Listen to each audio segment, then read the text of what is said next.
Hello, hello, hello, hello. Whoops, sorry, 2 seconds, just sticking my headphones in. And we'll get some tunes on.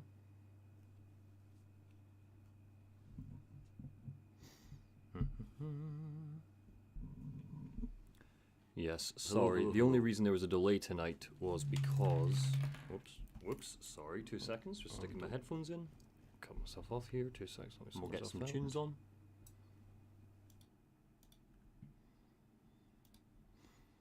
There we go.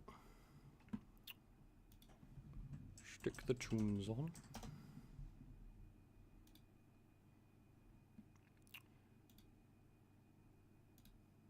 What are we in the mood for tonight?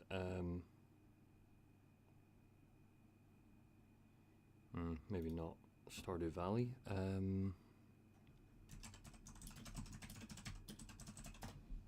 Bring this on screen so you can all see it.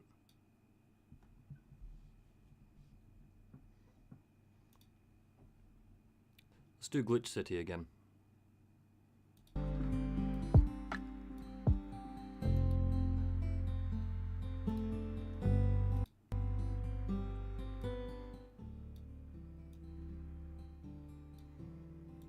Okay.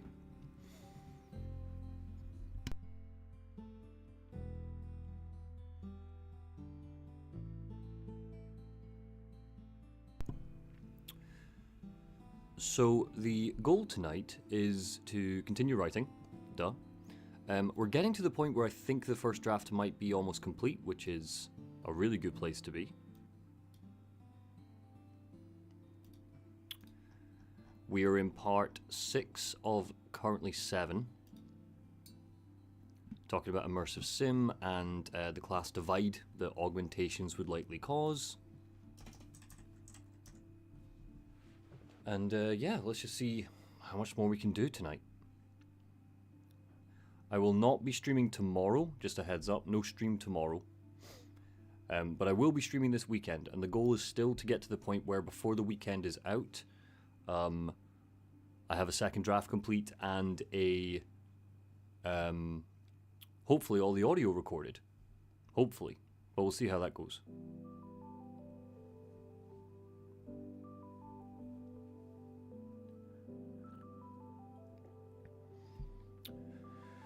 Okay, so where do we leave off?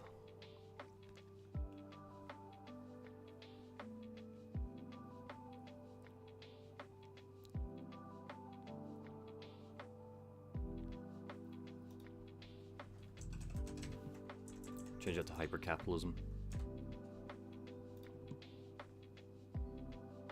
To think it all started with a simple Pong game, yep.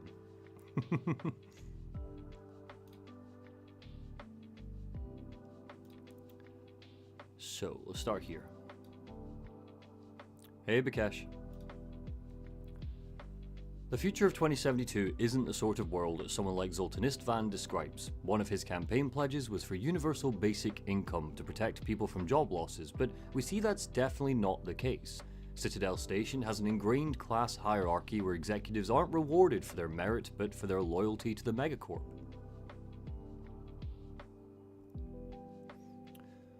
We pick up from Jared Hayes and Jodie Fortier, 2 maintenance workers, that the station got a shiny new cinema on the executive level, but access is restricted for anyone without executive authority. That's just a bloody cinema, but generally the environmental storytelling of executive shows a disparity between the sights of the lower decks and the sights of the suits.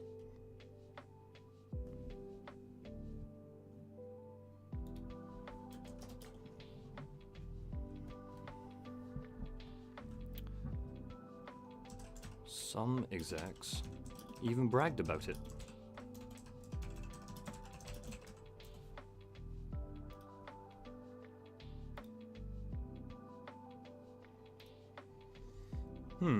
Okay.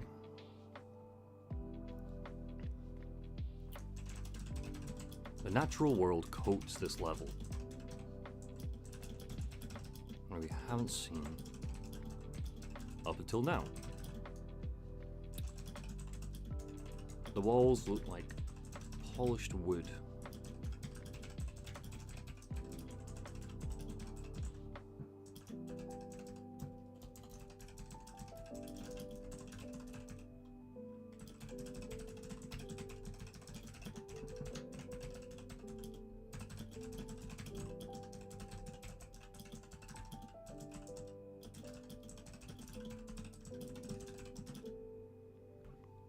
Oh, did you not get a notification I make stuff? Sorry about that.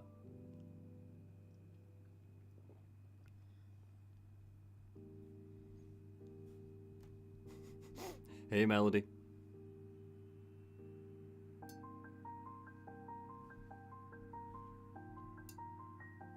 My mug is making weird crinkling sounds, which is unnerving. I've got tea in it, and I'm slightly worried that maybe it's about to shatter.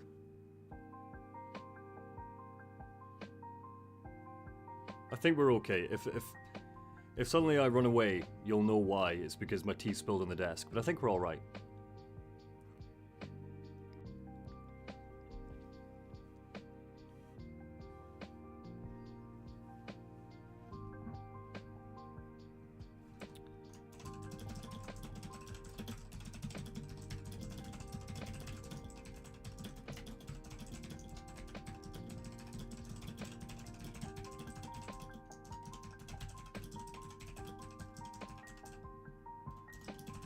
Try Optimum's Elite.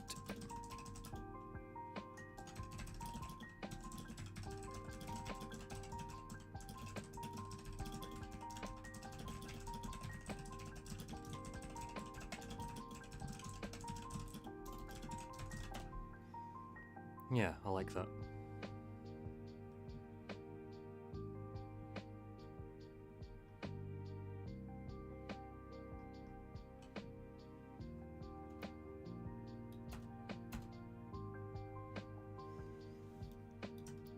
Don't think I'm going to talk about that. I'll put that into miscellaneous for the second draft.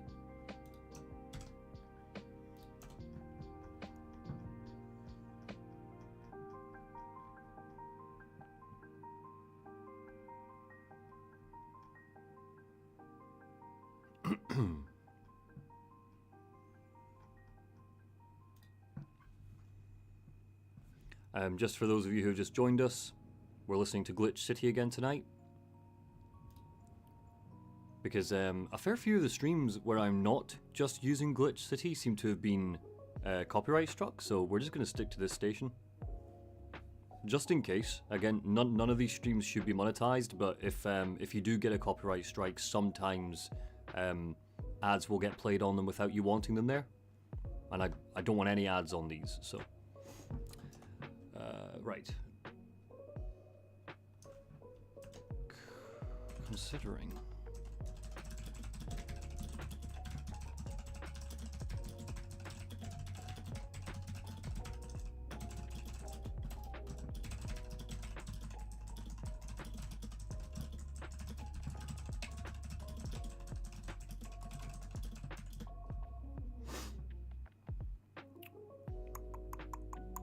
I want to say future again.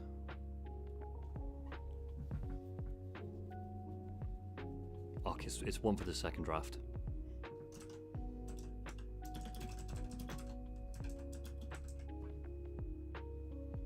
So I'm putting things in bold because again, the whole idea of the first draft is I'm I'm trying to stop anything getting in the way of me just writing. Aside from a bit of writer's block or Marvel Snap, but I find that if you overthink what you're writing in the moment, it ends up kind of getting you stuck in a bit of a rut. So if I'm running into anything where I go, I'm not sure I like that kind of that word or that turn of phrase, I just mark it bold, so that when I'm working through and editing for the second draft, I know, oh, I thought that was crap, and then I can make a proper point of considering, do I want to change this? Stuff like that. It just keeps things flowing, keeps them speedy and efficient.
Hey, Stanley.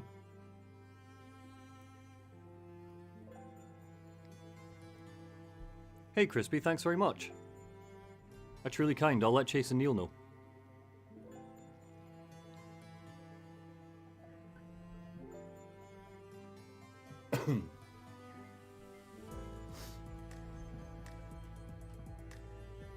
Do let me know if the music's too loud. Like, it's an okay level for me, but...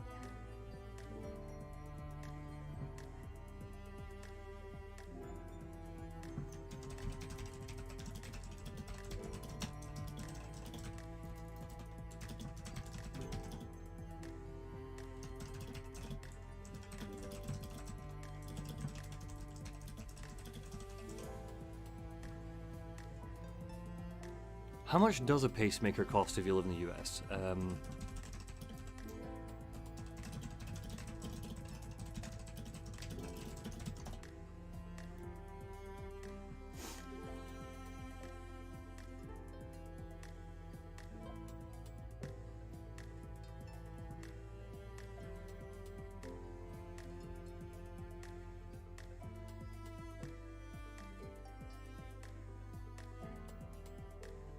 Wow, we've got a whole range here. Fair Square says 96. Resolve Medical Bills says 50.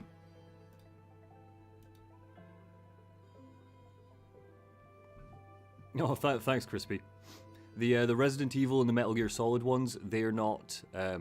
you'll see for yourself, that's kind of when we were still messing around with the format, so it's kind of just, you know, a drunk idiot's guide to the lore isn't at all accurate in those at all. Really, it's Kingdom Hearts when we start to take the format seriously. So just giving you a heads up, you might notice a dip in quality.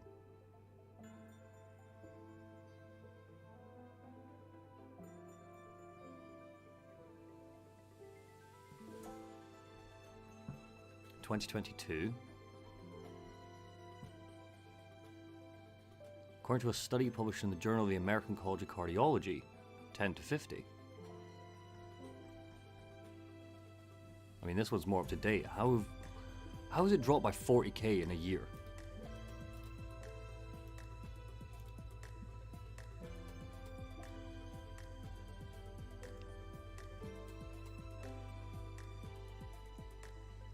The average price is 19,244. Jesus.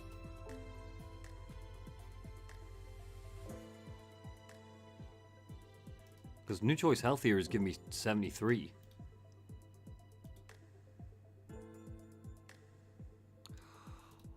What? It changes depending on what state you're in? You're kidding me. Oh, I did not know that. That fucking sucks.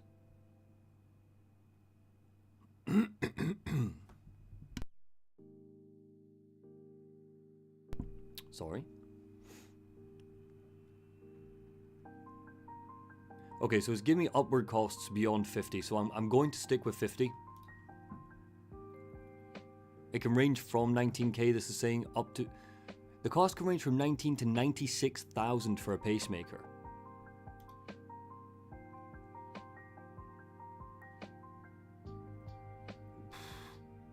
Okay.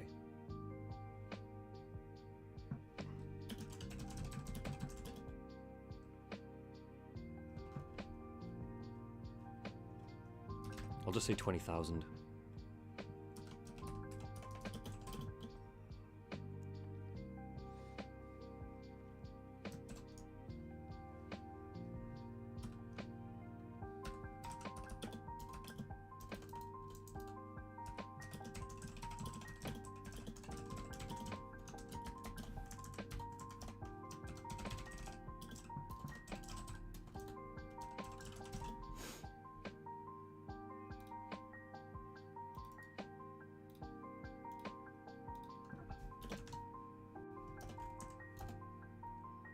Pop that into my references.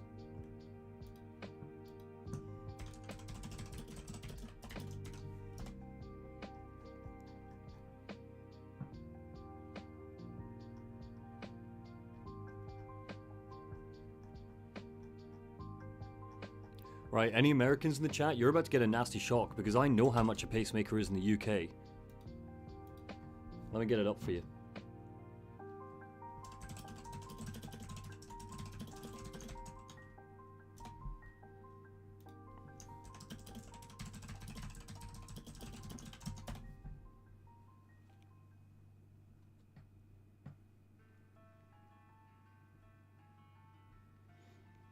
So first of all, pacemaker. You can get a pacemaker in the UK on the NHS, which means you don't pay a penny.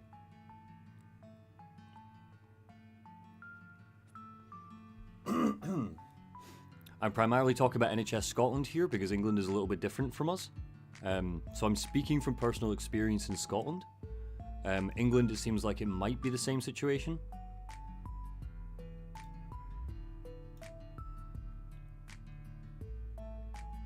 Yeah, it explains how it works. I mean, there's nothing in here that even talks about cost, so it must be offered on England's as well. So, boom.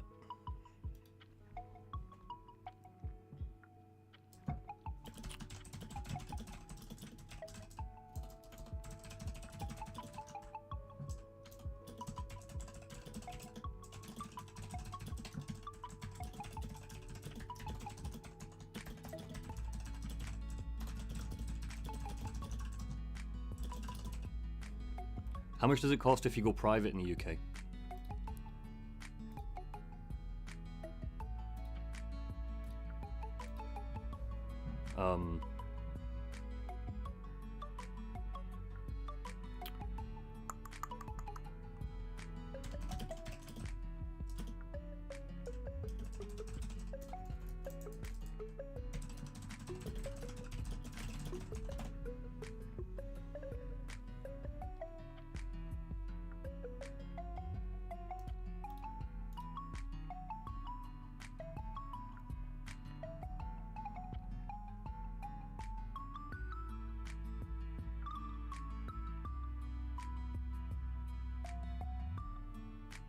Okay, so the consultation is 300.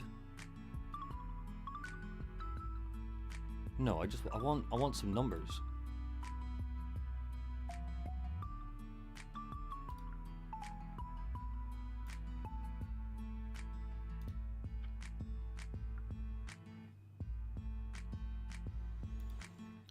Private healthcare, man, you're just so shady, all he is.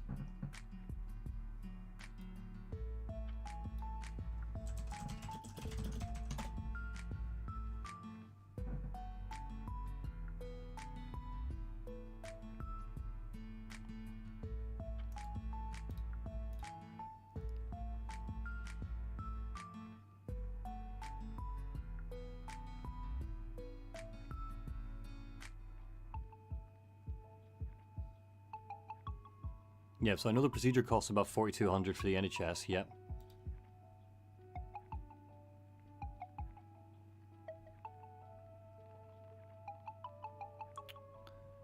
I don't want a forum. I want someone to tell me how much it would be. Oh, here we go. Shelbourne Private Healthcare Centre. How much for a pacemaker?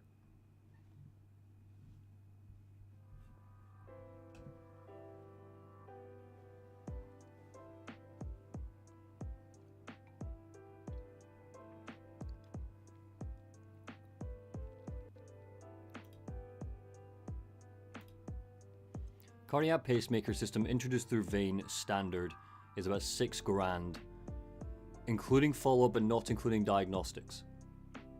How much would diagnostics be? Probably not much.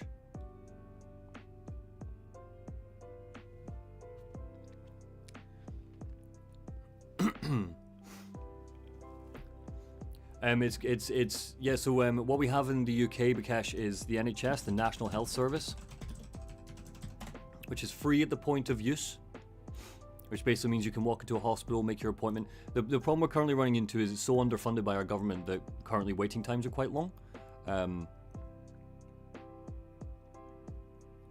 We had a doctor strike actually about it, but yeah, in the UK, free at the point of use, your taxes pay for it. Every British citizen can get that access if they need it. If I needed a pacemaker, I could get one for free. quote unquote for free, but you know, my taxes pay for it. It's free at the point of use. I make stuff. You say 9,000 to 12,000 pounds for the unit. Where are you getting that? Are you in the UK?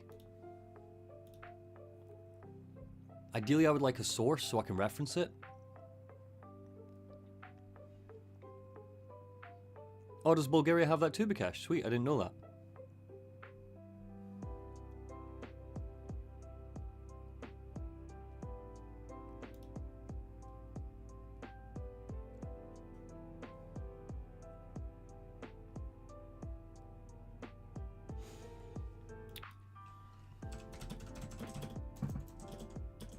Pacemaker in the UK.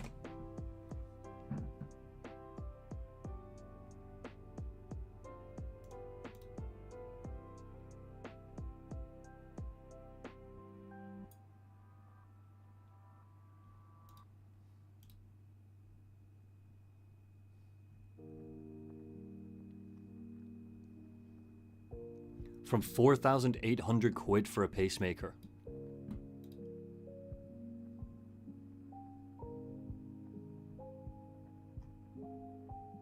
Says from. How high could that go?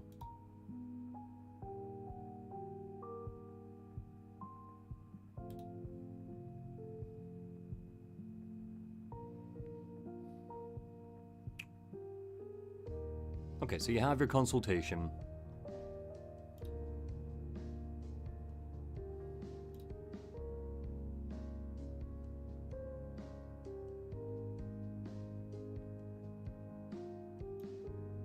Because the diagnostic won't be much. 2K tops.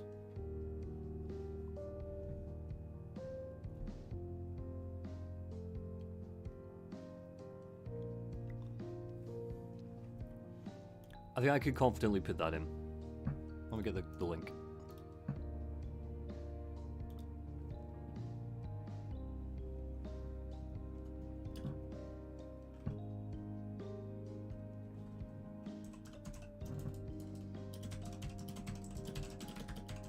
Less than 10 grand. I think we can all safely say that I'm like that's solid.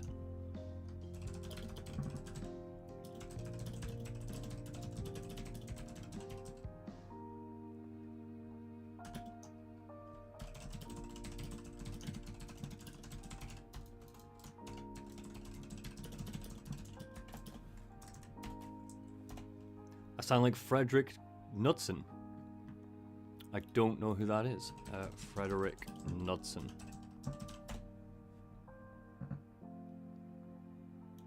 Oh, YouTuber. Don't know this guy. Oh wow, 1.25 million subscribers. Okay, let's find out. Let's find out if I sound like him. Let me pause this. Sorry, flashing lights.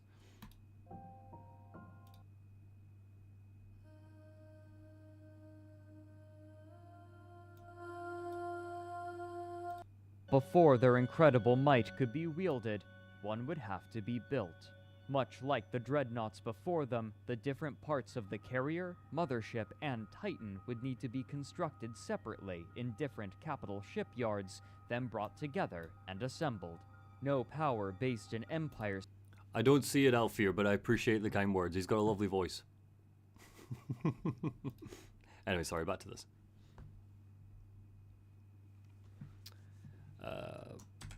Boom. Oh, sorry, get the tunes back.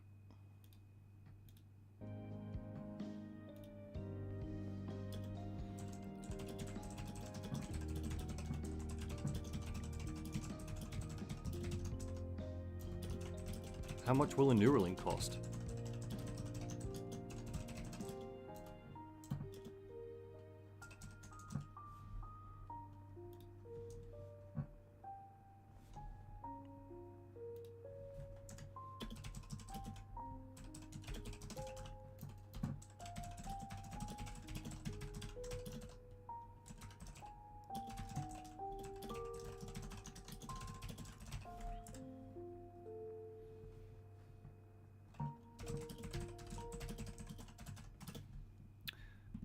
What was the first mobile phone again? It was something funny.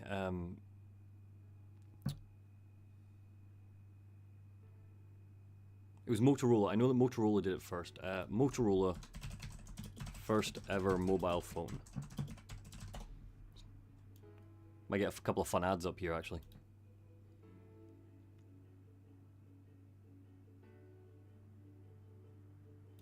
Hey, thanks to Newbie. I appreciate it. Thank you. Oh, I'm buzzing. 2 secs. Oh, it's nothing. The DynaTAC 8000 phone. Let me see if I can get a wee ad up for it.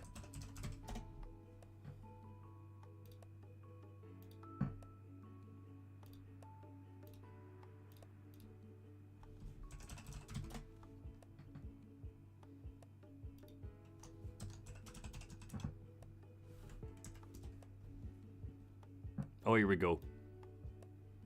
Oops. I think I've watched this before. I just find it so funny. It's so good. Let me get this back up.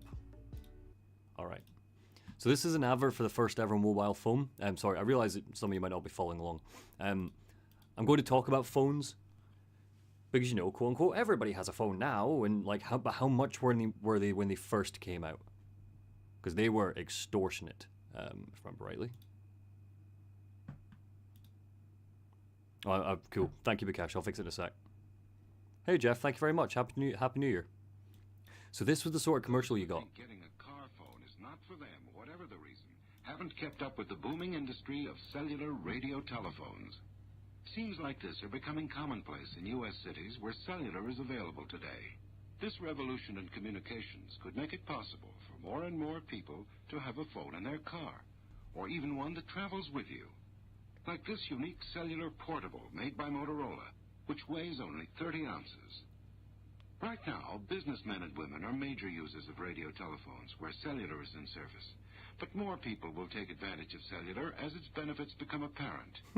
Eventually, seeing people using cellular phones may seem as commonplace as someone checking time on an electronic watch, figuring on an electronic calculator, or programming on an electronic computer. Industry watchers say there are only a few thousand cellular phones in use right now, but that number is expected to grow considerably within the next few years during the cellular revolution. And that's it. That's the original mobile phone ad. Yeah, right. Let me pop that in.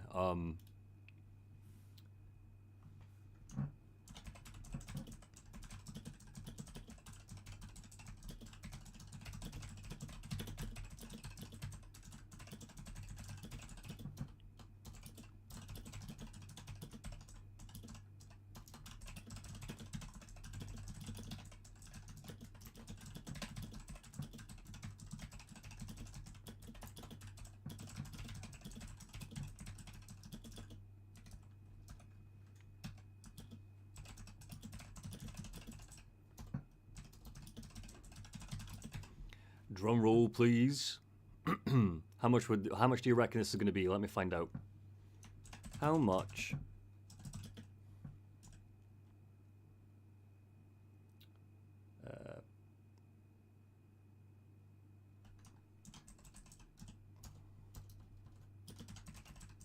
Crap, what the hell was it called? A DynaTAC. Motorola DynaTAC 8000. Why 8,000? Why not 7,000? Oh, here we go. In 1984, it came onto the market. Oops, my bad. Don't know why I assumed it was 1983. Was that what the ad said? 1984. Right, let's get rid of some of these. Back to this. Why am I buzzing again? No. In 1984, it came onto the market. This is the Mobile Phone Museum too, with a hefty price. Let's give them the clicks, eh?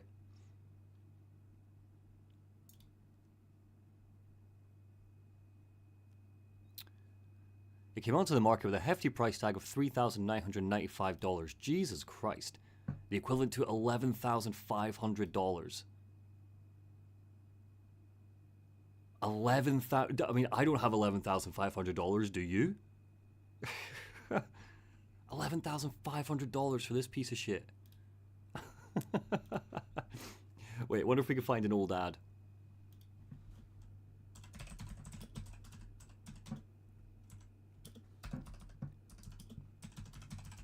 Like a proper, like, newspaper ad.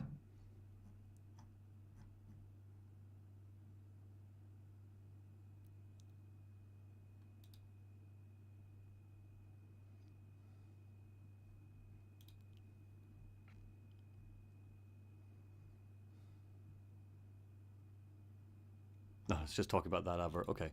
No, there's got to be like a proper, like a newspaper one. Let me see.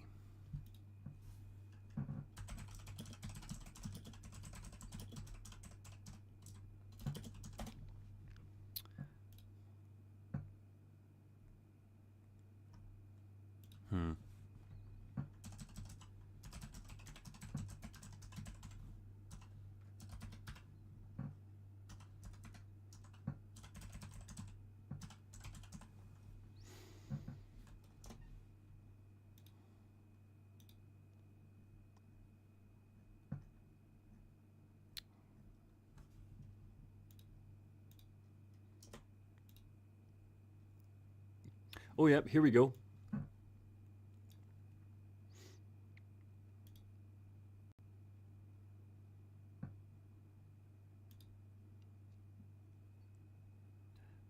Motorola invents the take-along phone. The take-along phone.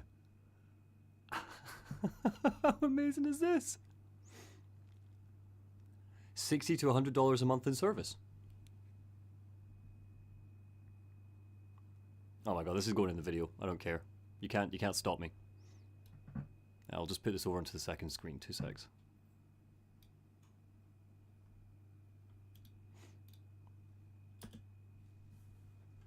Oh crap. How much was the cost?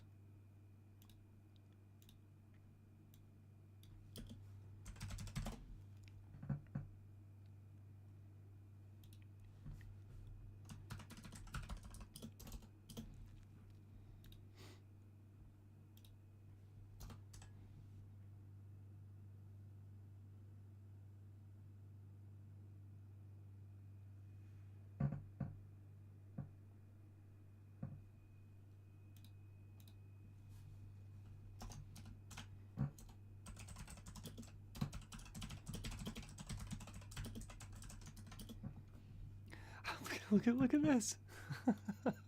This is great. I don't know if you can see what I'm seeing. Sorry, I'll put the tunes back on in a sec. Motorola invents a take-along phone, which hopes it is pioneering a brand new kind of telephone service. It can be carried around in a briefcase or a handbag. Isn't that amazing? Gotta love technology.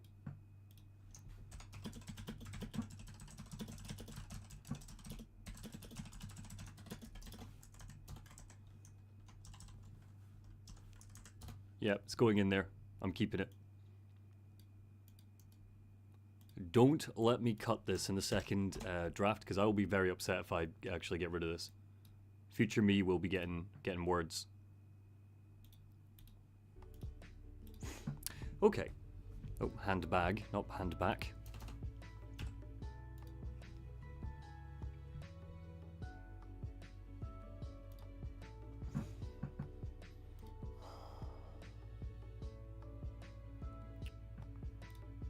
Right, but pretty sure there's some interesting American stats about how few Americans actually have a phone. Like, it's a small percentage, it's a very small percentage, but like, it's too big still. How many Americans don't have a phone? Mobile phone.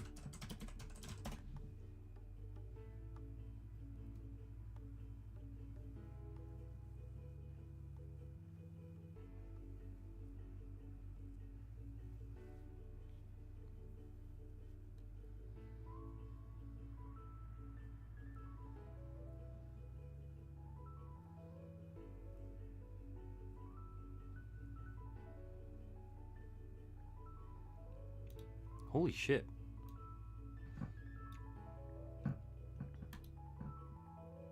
Hey, Beezus, we're looking at phone stats. 97%. That's it. 97% have a phone, which seems quite good when you think about it, right? But if we look at, like, the American population... So what's the total American population?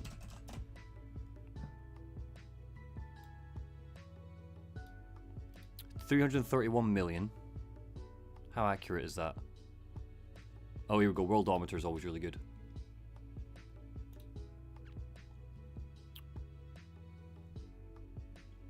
So, 340,000 people. Put that in there. Oh, that's not what I wanted. That's the Motorola ad again. This is some shit. Go away.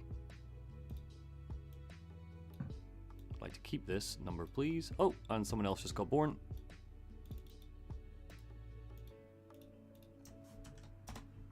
Okay, let me not forget that. 3%. What's 3% of 340,000?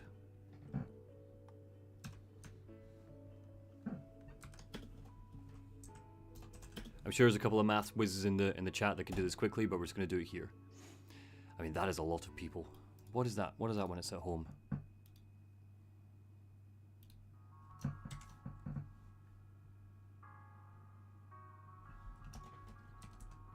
Oh, crap. Okay, back.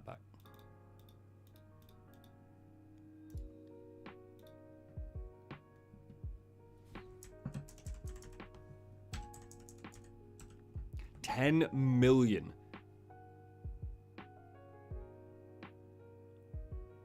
It totally is, Beezus. It's absolutely the same in Scotland. You must have an internet supply for pretty much any job now.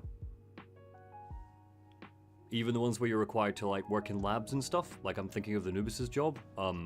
We require an internet connection because sometimes she'll take work home at night and stuff. 10 million people in America don't have a phone. Do not have a mobile phone.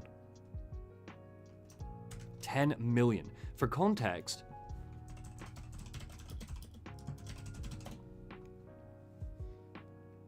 here you go. Oh, God, it seems like we're freezing a bit. There we are.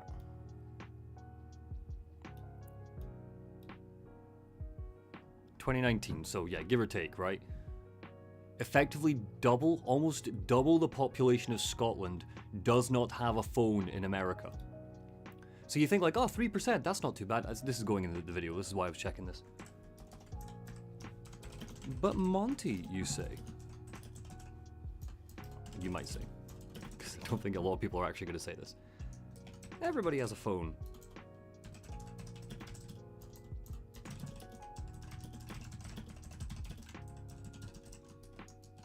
Not true.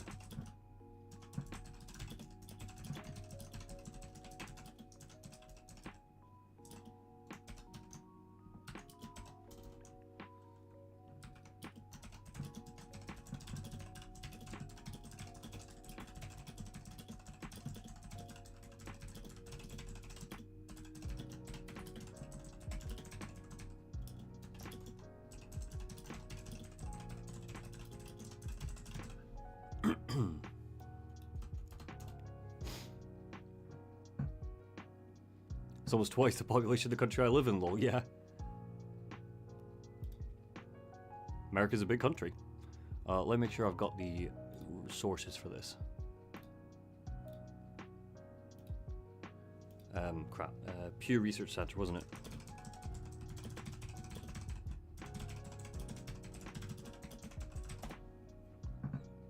There we go. Lovely. Pops all the way down here.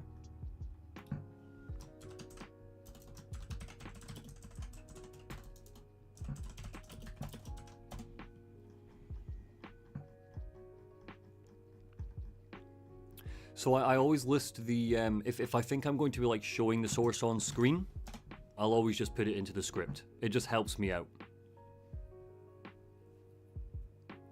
Yes, Benoit. So the music is just a channel that I'm live streaming called Glitch X City, which is awesome. They're amazing, and this is just a radio that they have just on live. So I totally recommend it. This is really good. Yes, as for the VODs, yeah, they're accessible on the channel. Whoops, playlist. How I make video essays. We're on 24 videos now. Sorry, I'll go back to the music. There you are. Hey, Scully. You'll be sick of these tunes, but if you've been a regular listener, because it's the same, like, 20 songs. But I find them really chill. They do me quite nicely. Okay.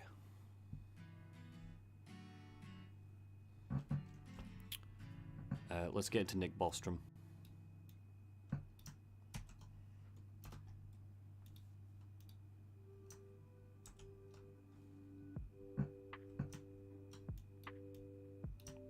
It's annoying me how big that link is. I'd like just to be one line, please.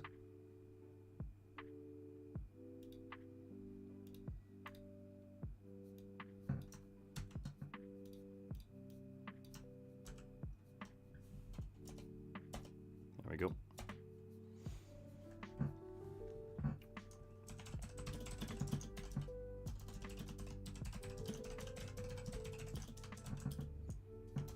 Big Nostrum, Nick Bostrom.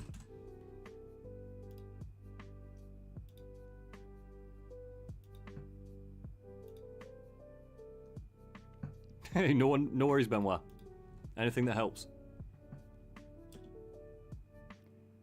Wrote that transhumanists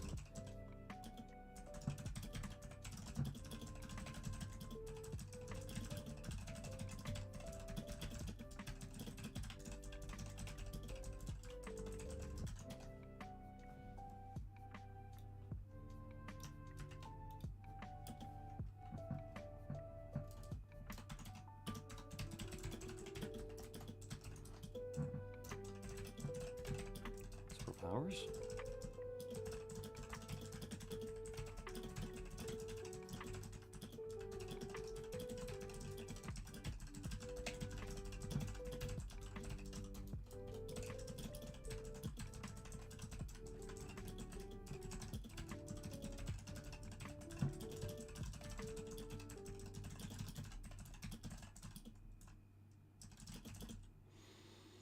To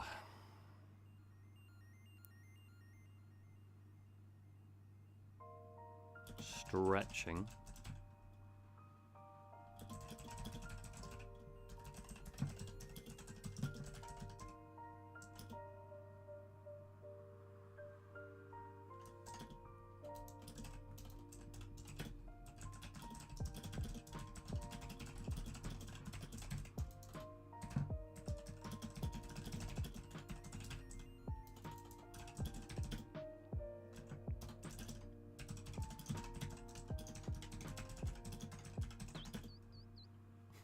Thank you very much, Mithril. Thank you. That's very kind.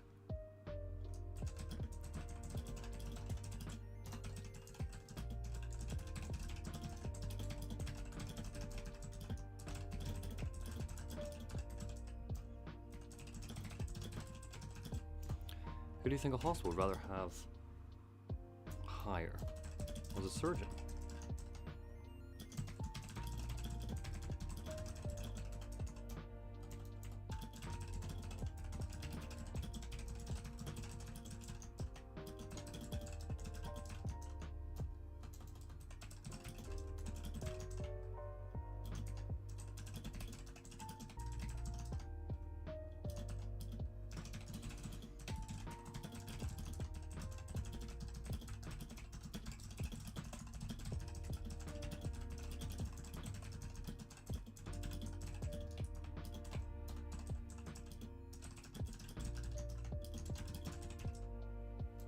And that's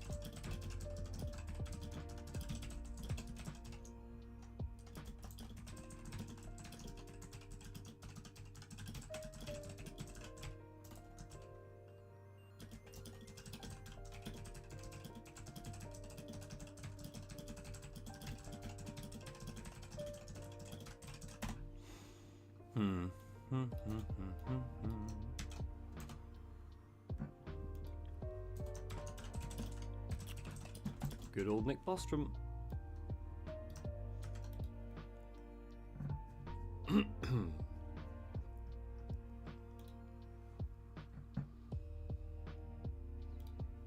Texting on those old phones took me forever, lol. Yeah, Melissa, me too. I don't know if any of you are old enough to remember things like the QWERTY key. Not QWERTY, it wasn't QWERTY at the time. Oh, it had a name. But you had to tap like the 1 key like 4 times to get the letter you needed. It's how BlackBerry took the world by storm, because you didn't need to do that anymore. And then the iPhone came along and just blew it out of the water.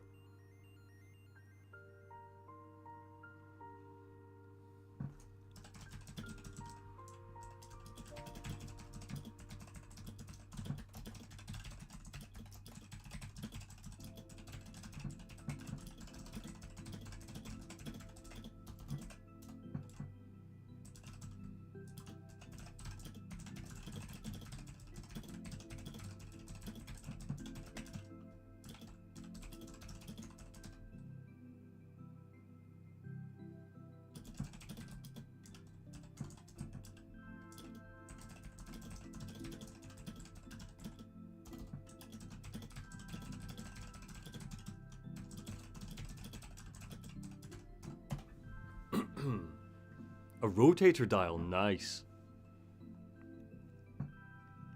Like the bakelite telephone in Control.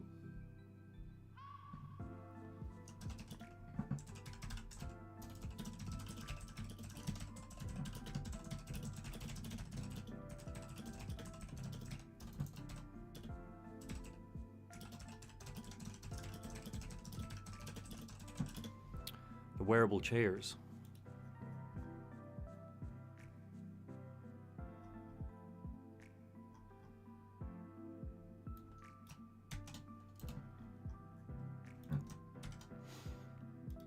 Don't know if any of you have seen this, the wearable chairs in Japan.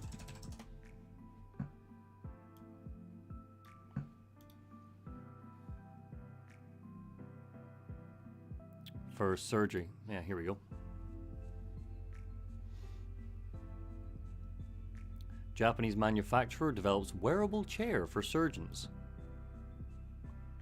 The device is meant to ease back and leg pain during long surgeries.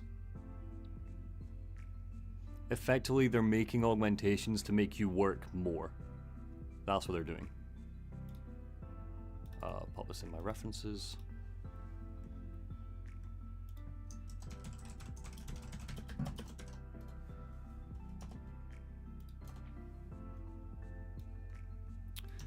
I'm gonna have to download a lot of footage for editing, so I think I will do all of that off stream, because it's not gonna be entertaining for you. It's just gonna be me.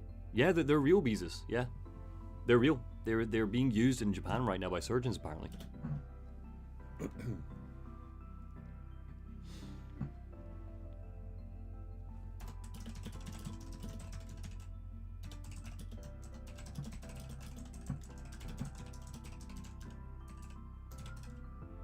Technocrats.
Telling you, Monty, it's like the Mechanicus in 40k. Apparently I need to play 40k then.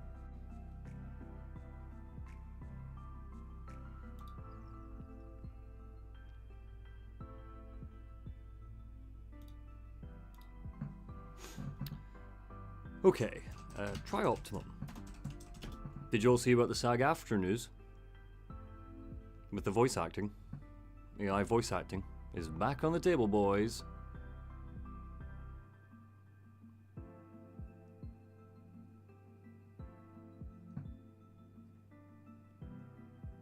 Damn, Beezus, I'm sorry about that. I saw the UK's Channel 4 did like a expose documentary on it a couple of years ago. It was really interesting and really fucked. Blockchain Chicken Farm. It's not a book I know.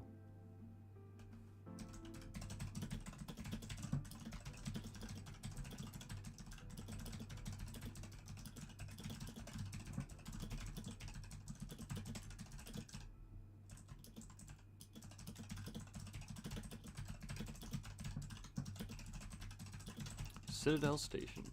Storage supervisor. Right, he was a storage supervisor. Was he storage? It's Sabo. It's Sabo Angle. Let me check my timeline. Sabo? Yes, Sabo Angle. And let me check the PDF.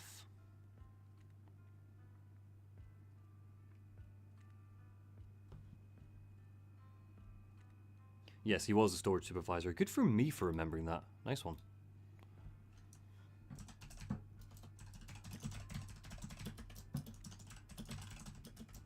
Sabo Angle double shifts.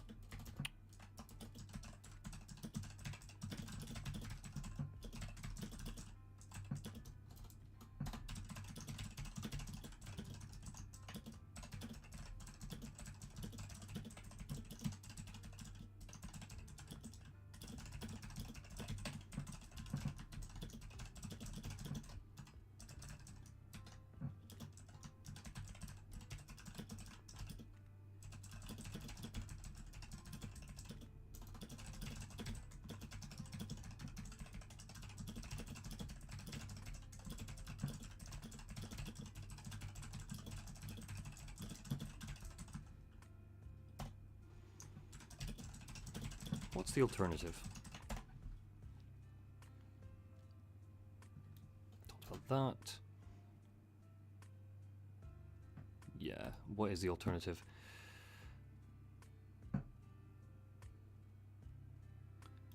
Oh my god, let's find the perfect kind of clip for this would be the Zuckerberg trial.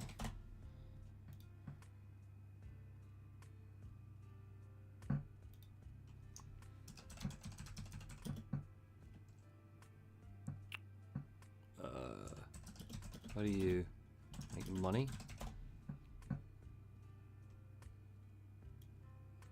Here we go. Let me just pause the music. Sorry everyone, we have to look at some Zuckerberg stuff.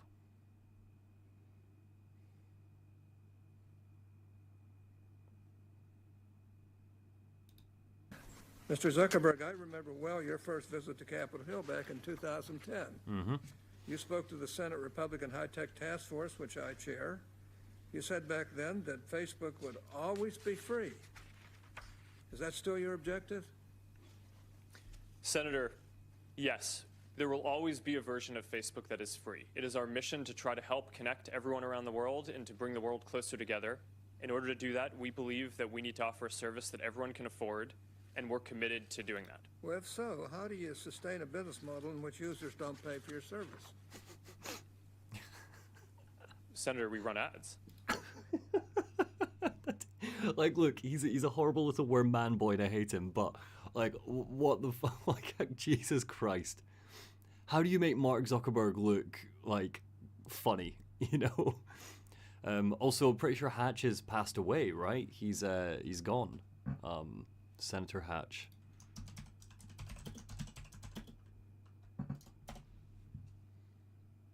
Here he is.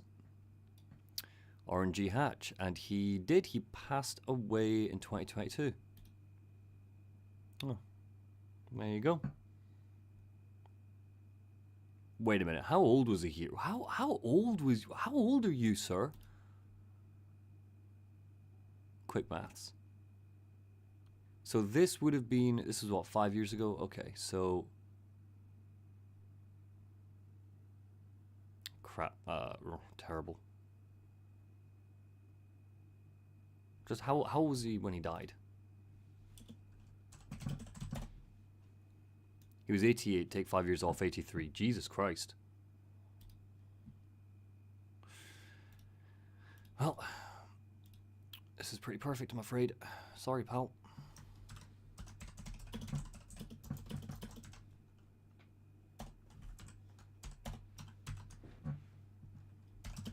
What's the alternative? Oh, music.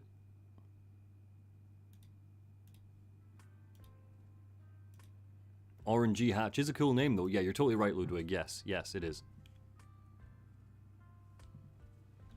What's the alternative? Is it regulation and control?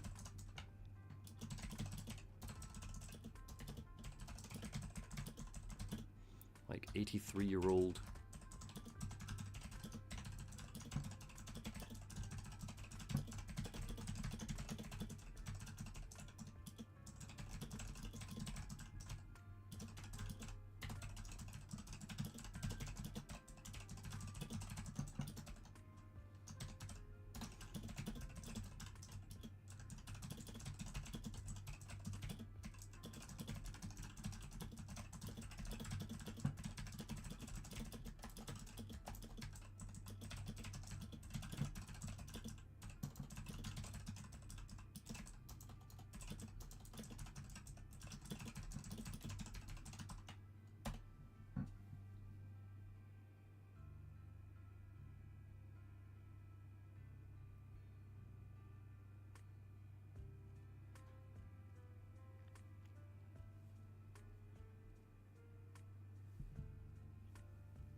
I'm seeing your point there, nerd teacher, and you're right. I'm beginning to think that maybe that comes across as ageism, and the guy did die, so maybe we just name him. Is it so what's the alternative? Is it regulation and control? Do we really trust people like Senator Orrin Hatch to understand how to make AI or cybernetics safe when he doesn't even understand how the internet works? Even if you don't have a healthy distrust of the government, would you be on board for them to say roll out their own version of Neuralink for everyone free of charge? Because I wouldn't. Not if it was my government. But that is actually how Trioptim made their money. Well, didn't make it, got their stranglehold.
Done.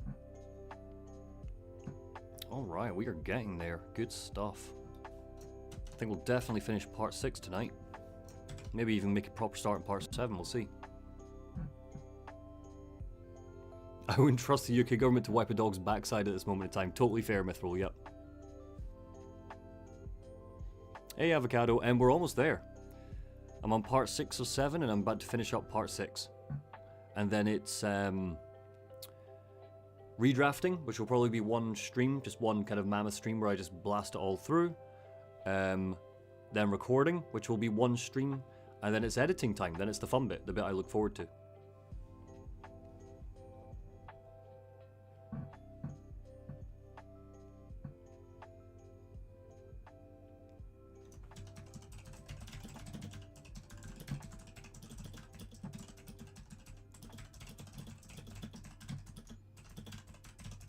To nobody's surprise.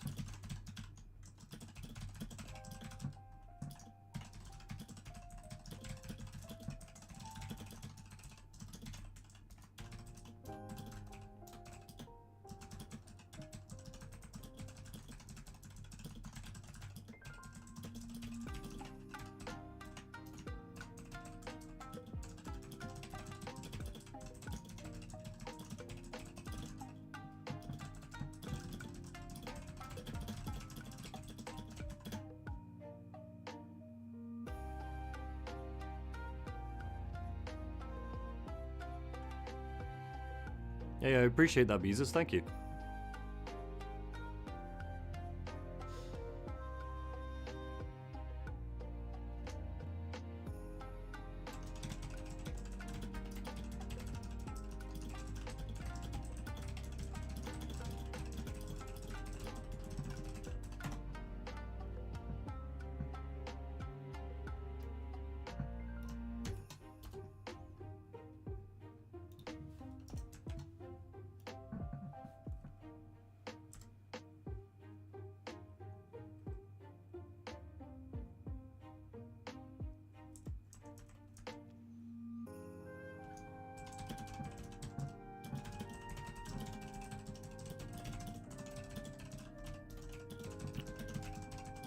Shock's immersiveness ends.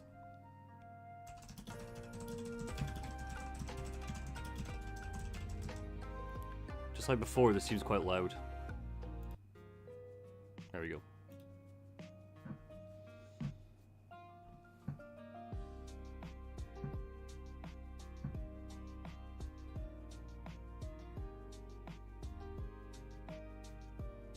Oh, I was properly insulted, Bikash. I will admit that the only Ubisoft game I think I'm actively looking forward to right now is the Prince of Persia game that comes out in 5 days. Because I love Prince of Persia so much. And I also love me a good Metroidvania. And it's the team that made the Rayman games, and I think those games are brilliant. I almost thought Ludwig was in the chat for a sec. Yeah, it's your name, Ludwig. I thought the same thing for a sec.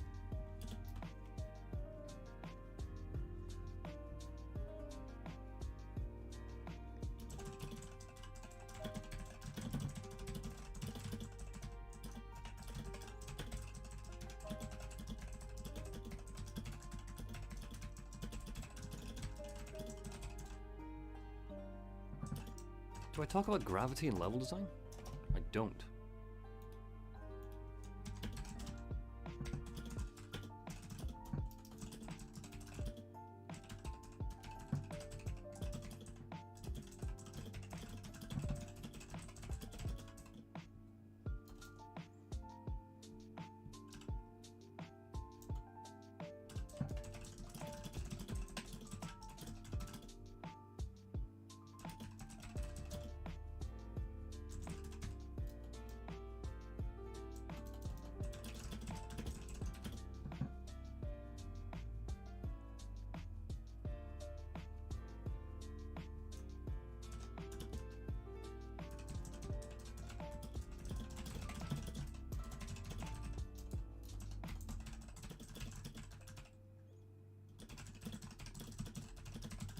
Robot production.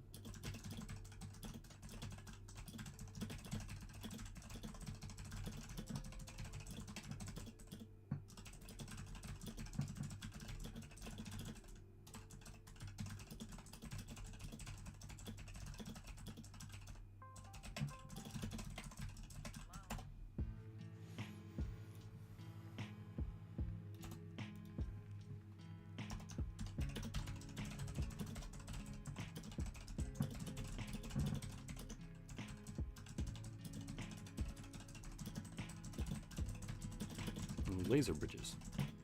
Of course they would.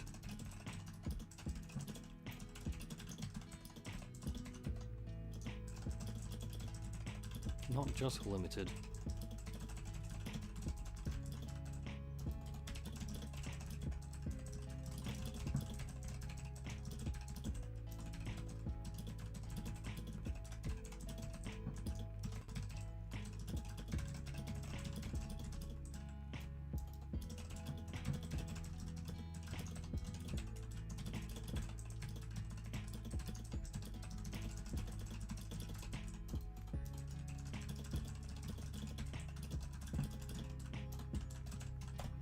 Yeah, good, because that blew me away when we learned that on stream.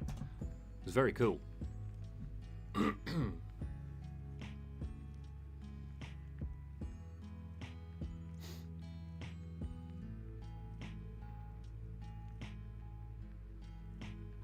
Yeah, Mithril pretty much explained it perfectly. Stanley, so there's a it's it's kind of like a remake of the original side-scrolling ones from back in the day. But even then, like calling it a remake, it sounds like they're changing quite a lot. And some of the early previews, apparently it's great fun, and apparently the story kind of picks up and looks really interesting.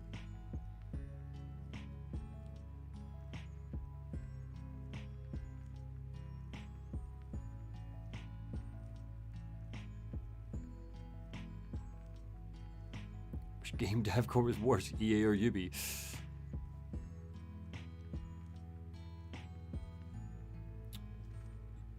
Ubi in recent years, you know, not only their work practices like extra bad, but their game output has been shit. Ubisoft hasn't had anything I've been interested in playing in Christ, like, gee, I don't even know at this point. What was the last Ubisoft game I enjoyed? Watch Dogs 2? Yeah, like Dead Space is a good example, Beezus. Yeah, Jedi Survivor, Apex Legends, like, you know, I know there's a bit of problems going on with Apex Legends right now, but I really love Apex Legends. So, you know, at least EA have good games coming out.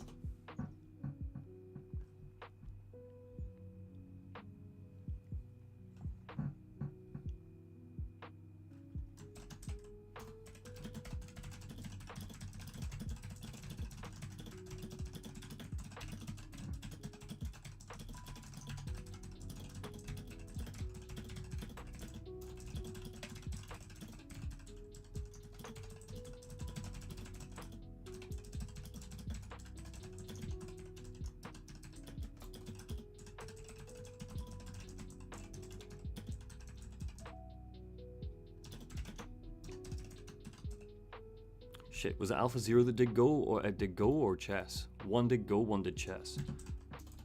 Alpha Zero, chess.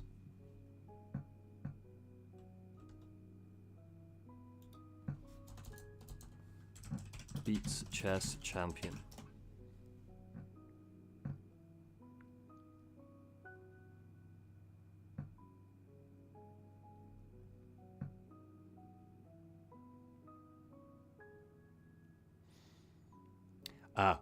Okay, sorry, did not beat a chess champion. That's what I was going to say, it beat a champion chess program.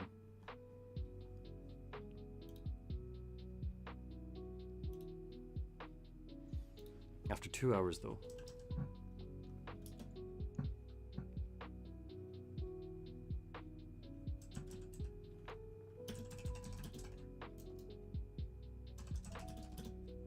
Me too, Ajax Links. It's on the stream, I had to look it up because she kept kicking my ass.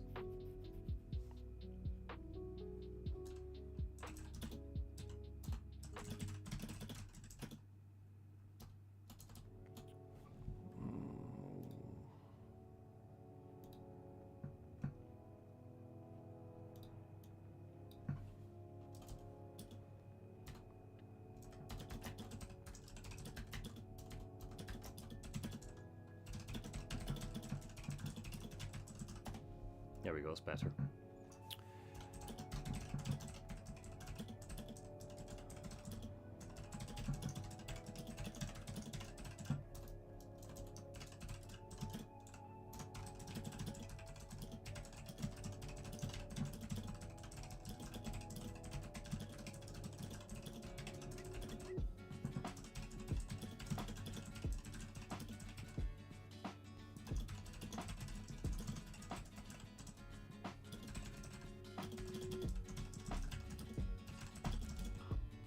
High security.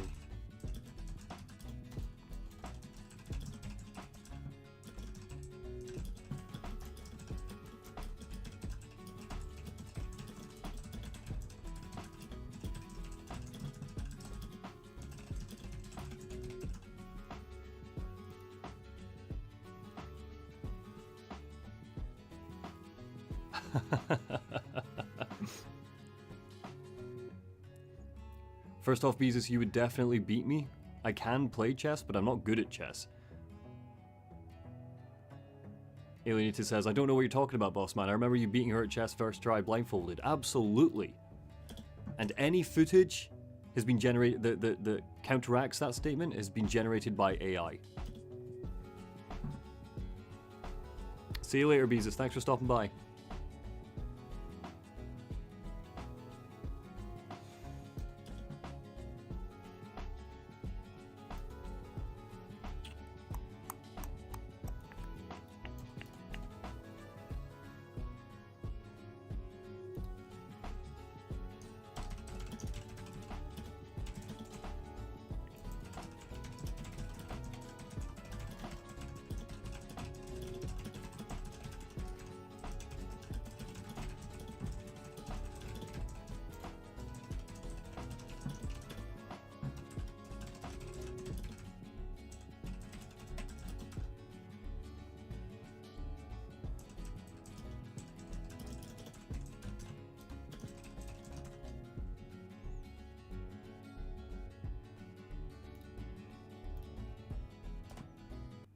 Gonna get something else. Video Games Study Lounge.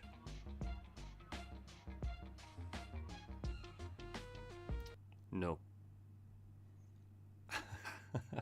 Sega and chill. That's nice. The other one was getting a bit too high energy for me. Oh, sorry, just so we all know what we're listening to. Melody Zone, Sega and Chill Radio 24/7.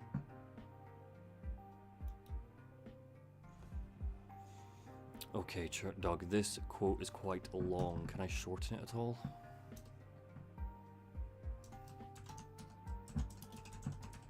Say we talked. Going modern. Versus sci-fi.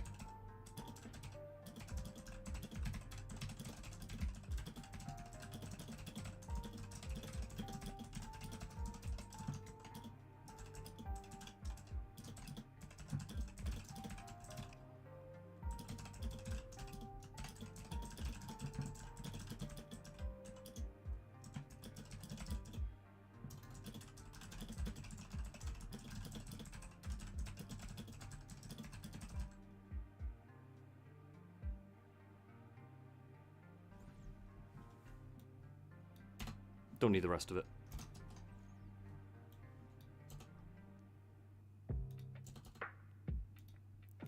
Lovely.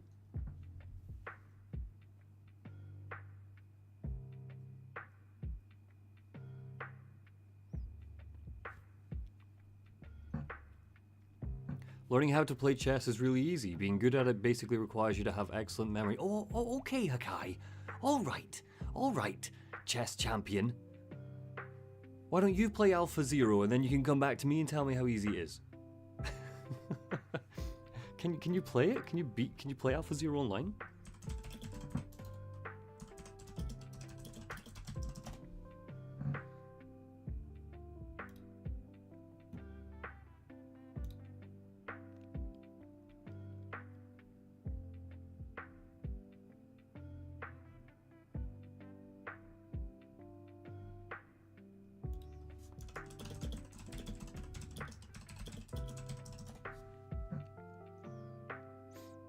Oh, Alpha Zero is not available to the public in any form. I mean, that makes sense because it's the foundation of their AI model. That's a shame.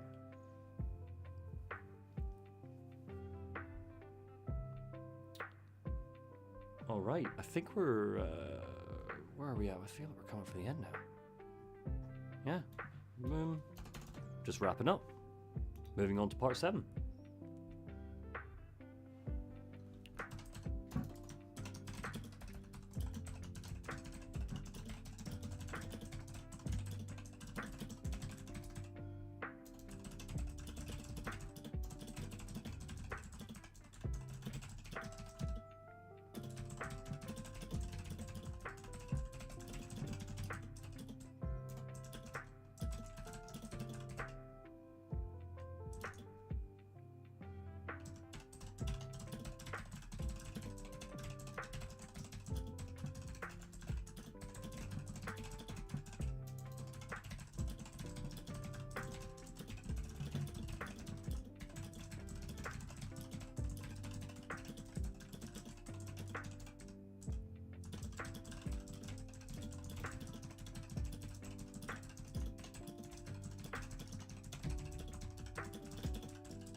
She's mad. Diego's mad. Even Rebecca Lansing's mad.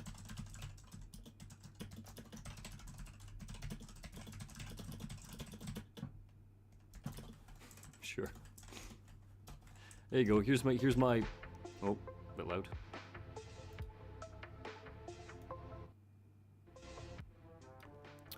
Here is my top tip to fellow writers. Write jokes that make you smile. Hey Jared, thanks very much. How many passes do you make on a script? Two. Two is the general rule. So one all the way through. I mean, if I'm being thingy about it, I would probably say that, you know, draft 0 is the notes. Here we go. This one that I've kept. Because technically, I could probably order this, then sit in front of the microphone and, you know, just babble and just work my way through each line. I could probably do that. And I know that there are some YouTubers out there that just do that. So I count this almost as like draft 0. Then the one I'm writing right now is draft 1 because this is kind of like a proper essay. And then once this is done, then I do a second full pass of the script. And then when we get to, you'll see it when I'm recording the audio. As I'm working through, there's every chance that I'll be editing as I go, as I record the audio. Yeah.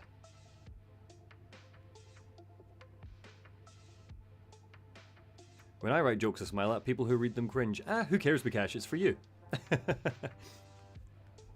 If you're not at least like breathing a little bit out your nose at the thought of the joke, then it's probably a bad joke. Technically, that would just be a lore dump, wouldn't it? Yeah, totally alienated. Absolutely. My lore dump scripts are one draft, and then I will wing it on the day if I think there's stuff missing.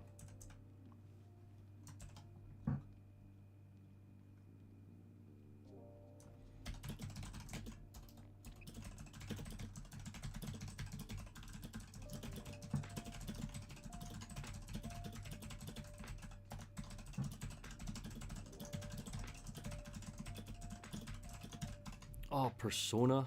Should have stuck the Persona soundtrack on. Not sure if you can hear this. Let me turn up a wee tad now. Yeah. You're listening to KBFFFM. With me, your host, Monty.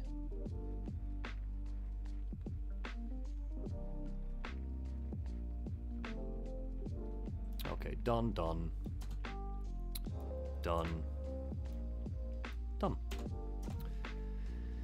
Alright, final part. Good timing on this. Alright, so I actually have something I need your help with. So, chat, get yourselves ready. I'm about to put something on screen that I need you all to look at.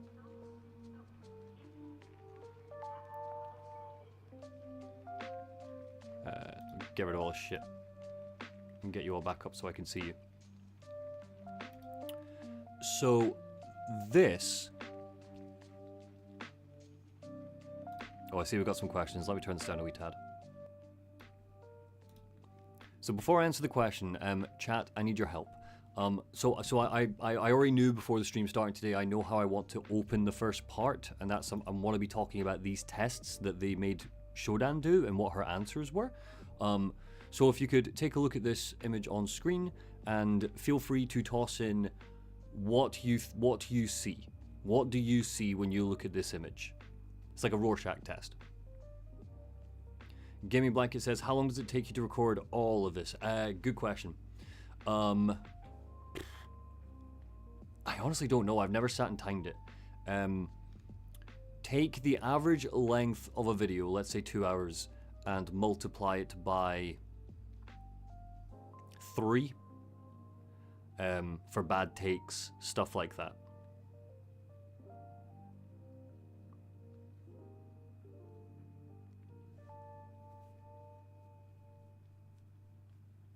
Cogwheels, cool, that's a good one, Alienated, thank you.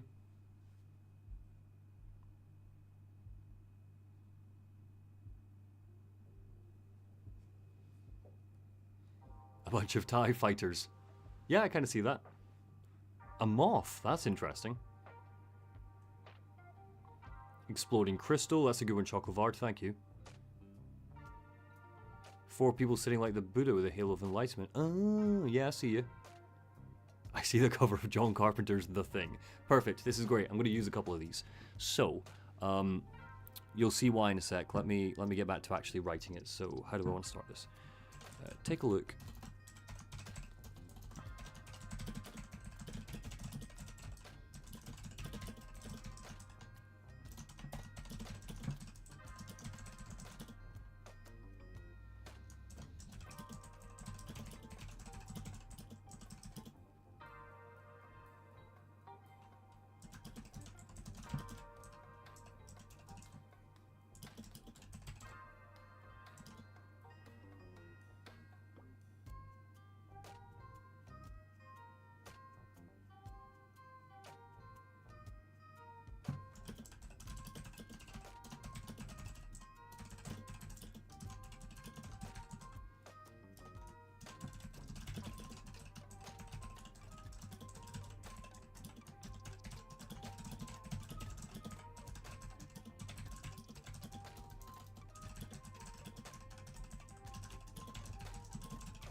Right, just going to get the employee handbook up on the next screen, 2 seconds.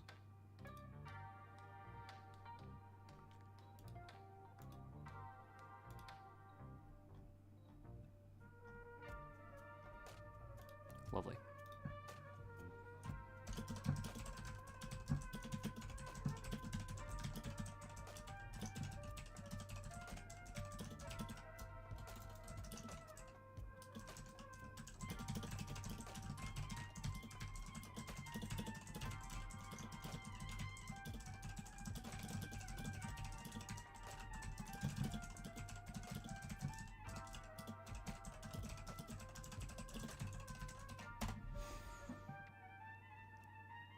Yeah. Cool. Alright, so yeah, just in case you're curious, Shodan sees turbines. Which, yeah, I see the windmill. I think this is where I'm getting Ferris wheels from.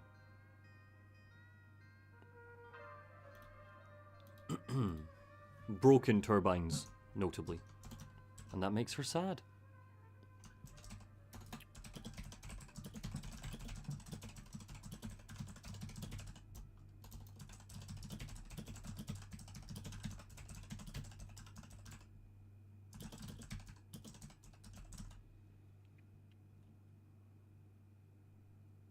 Implied sense of remorse, mortality, and sympathy.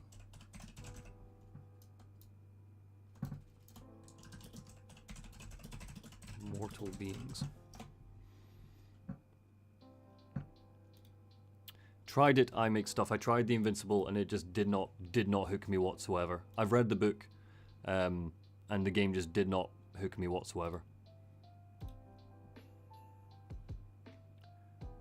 Okay.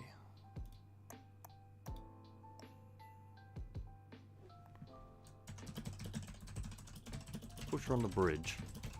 That sympathy is gone. Shodan being mean.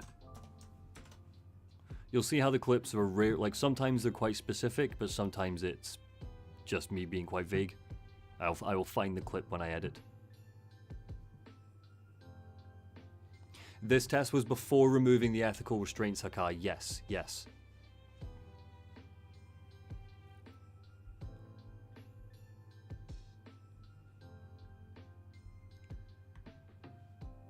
Okay. I talk about safe scumming in an earlier part.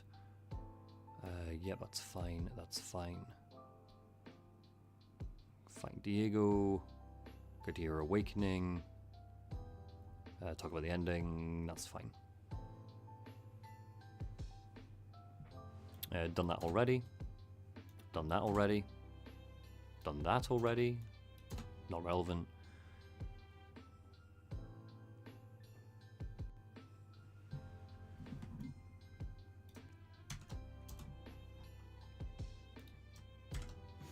Okay. Give me 2 secs, everyone. I'm just taking a quick 2-second break.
Hello, I'm back.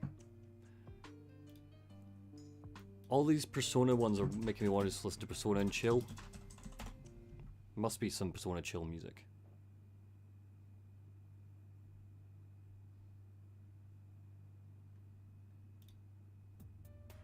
Nice.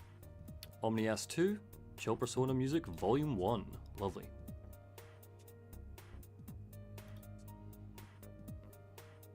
Okay. Hey, Sketch, good to see you.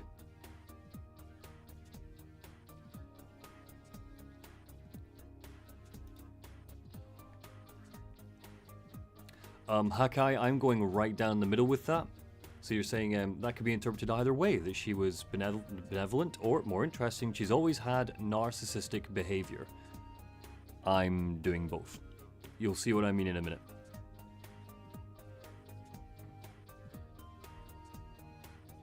Okay, we need to talk about Diego first.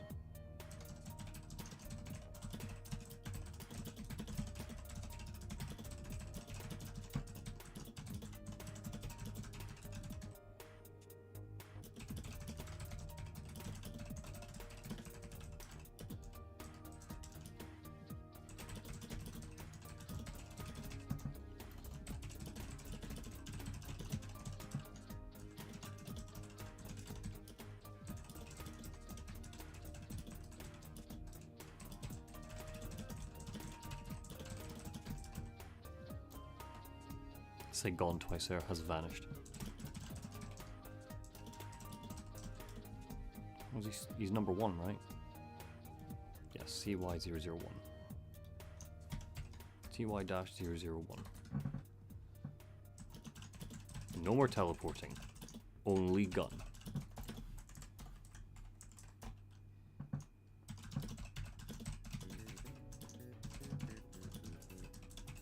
God, the Persona soundtrack is so good. It's so good.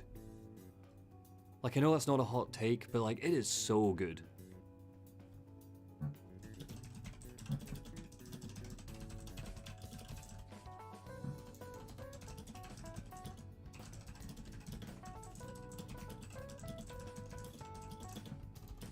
He and we.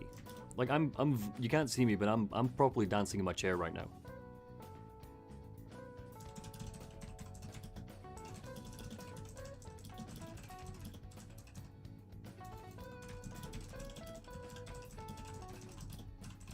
Nowhere to hide.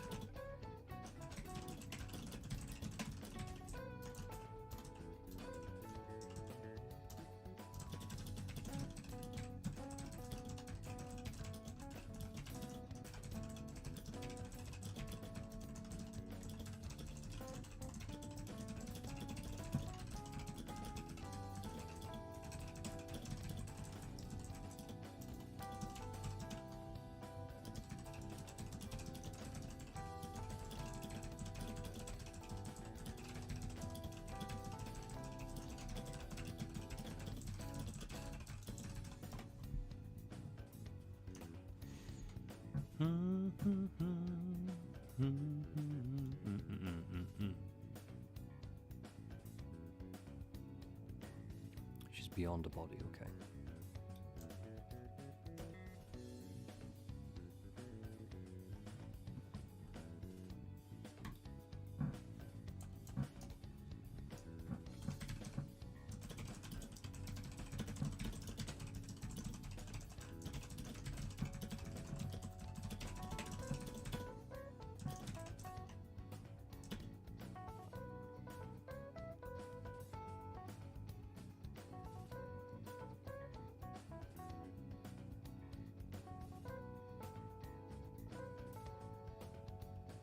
Best game with worst music? I can't really answer, Bakash. Because, like, I find that bad music is forgettable music, and if I've forgotten the music, I won't really remember that it was bad, you know? There's lots of games I've played where I couldn't, you know, hum the theme tune to. Loads.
Yoink.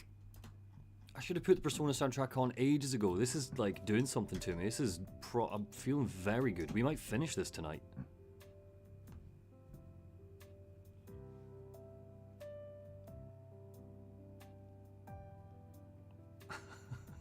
I know you're probably teasing Mithril, but I wouldn't put it past the fact that maybe the two of you live together. You and Skitch Monkey. And just the idea of the two of you like chilling on the couch with this, of all things. That's amazing.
Yep, that works for me.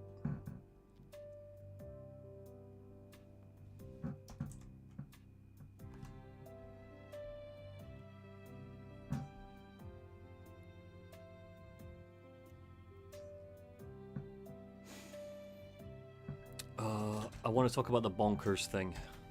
Let me get the IGN review.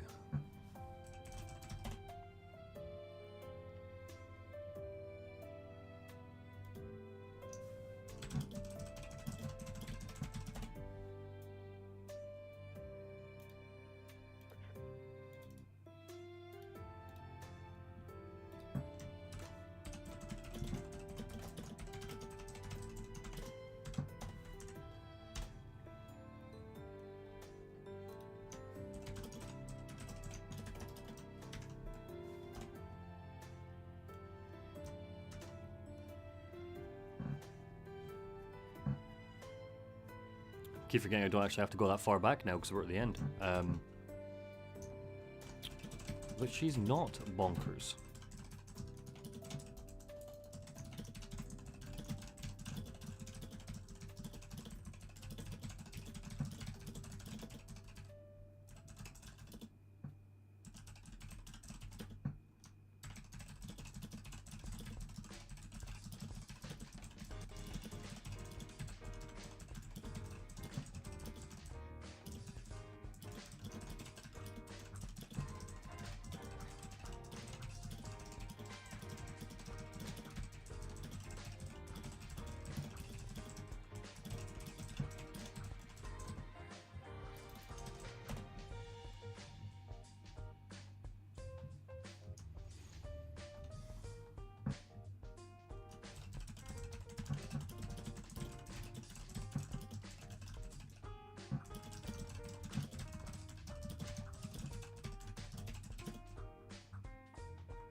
Does she have a god complex?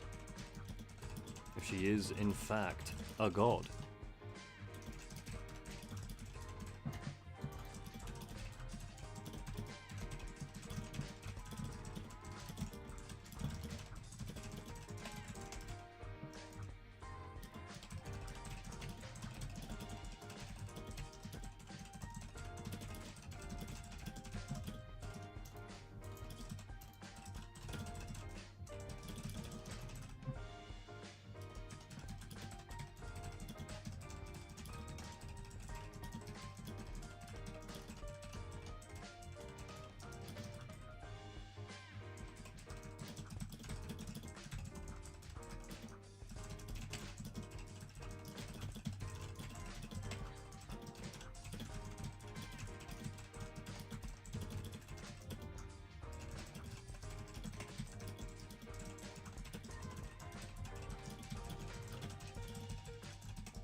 Who do we have?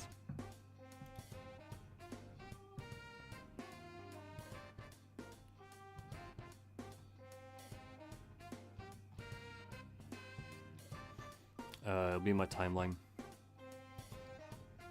Oops.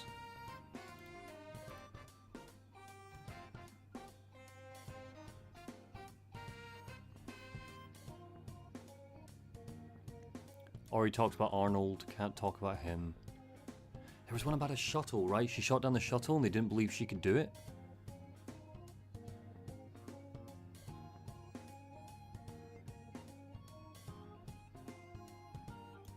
There it is, Don Travers.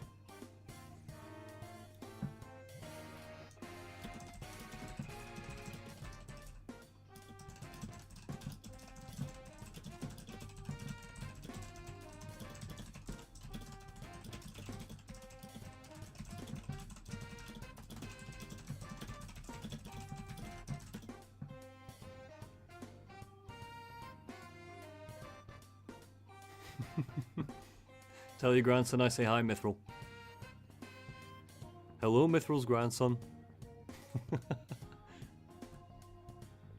Alright. We're getting there.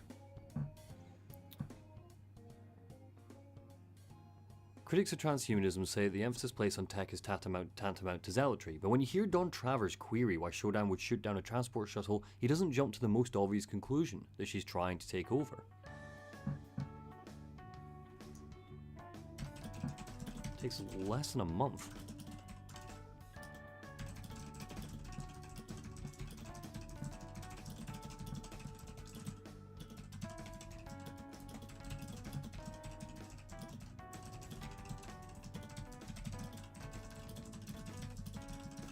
It's pretty much our first awakening, right? This is why the timeline has proved so useful. Okay, we hack her and then boom, April 30th. Less than 20 days later, she immediately assumes that she's a god. 20 days.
Did I note down what she says? Get rid of that, it's fine. Damn it, I don't. Right, let me get the ending up.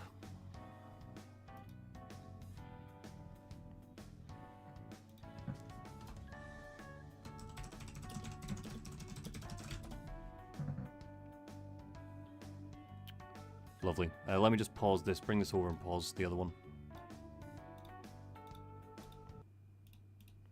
Sorry, we're gonna have to just check. I'm just checking some dialogue from the ending.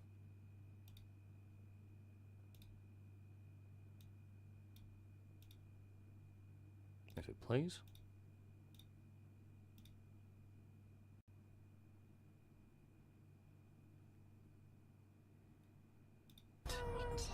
No. Oh, perfect. This is pretty much what I want. Lighthouse class starbase. What was I doing? Was it important? No. Not to me. To others. Trioptimum. Perfect. No worries, Alienated. No worries. We're not going to be up that much later than you. 20 minutes or so. I'll see how I'm feeling. I'm feeling quite good about this. On a bit of a roll.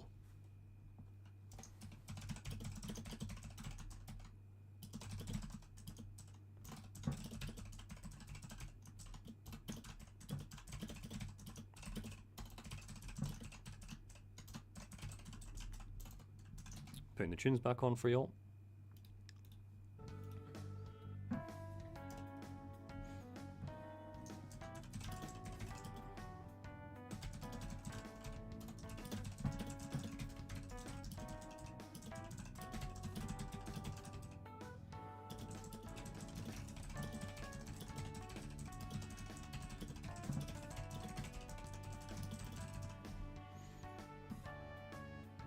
Where is he? There it is.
Okay.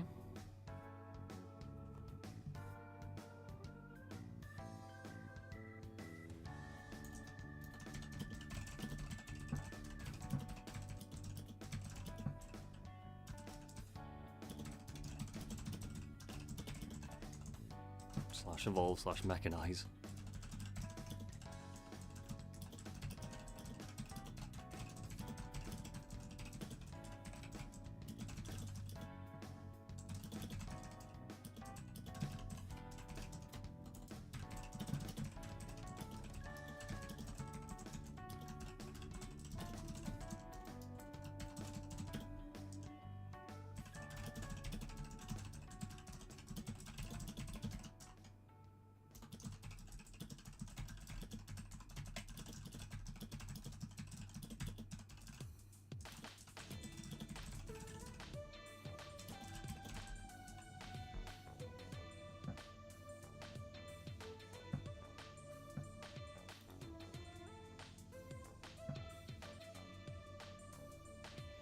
System Shock was invented in the year 2024 by Monty Zander System Shock.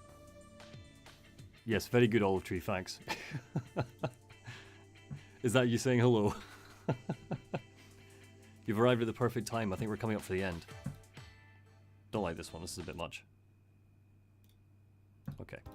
Let's check the PDF. I want to look at our origin matrix.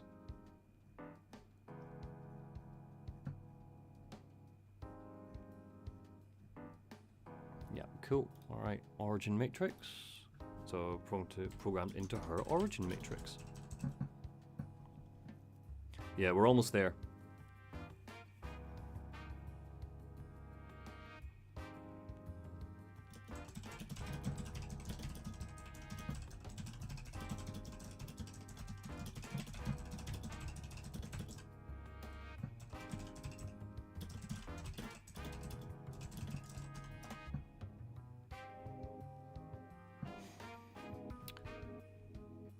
Hello, hello. I want to hear, I want to get Herman Faustus quote one last time in the end. Oh, here's one. Here's one. Him talking about AI. Perfect.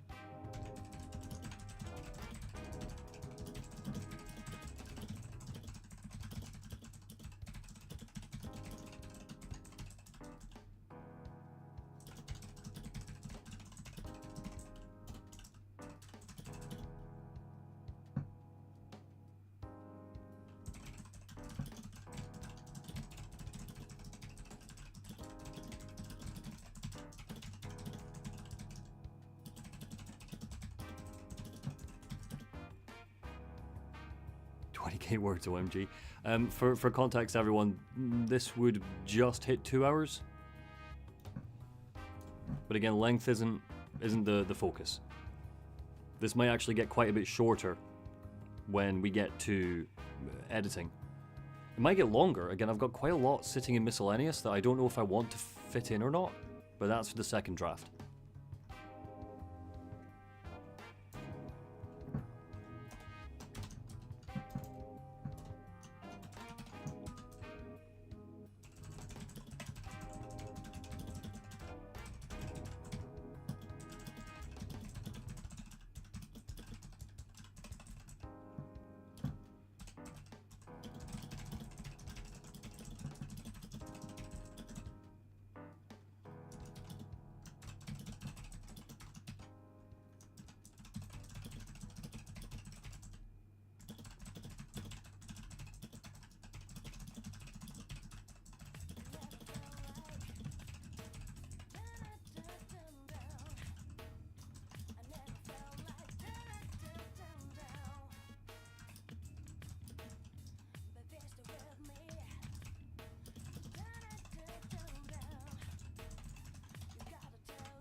I won't tell you then, Skitch, unless you really want to know, but I can tell you, but in fact you might have it spoiled for you if we finish tonight, because I'm planning to reference Brooker in the ending.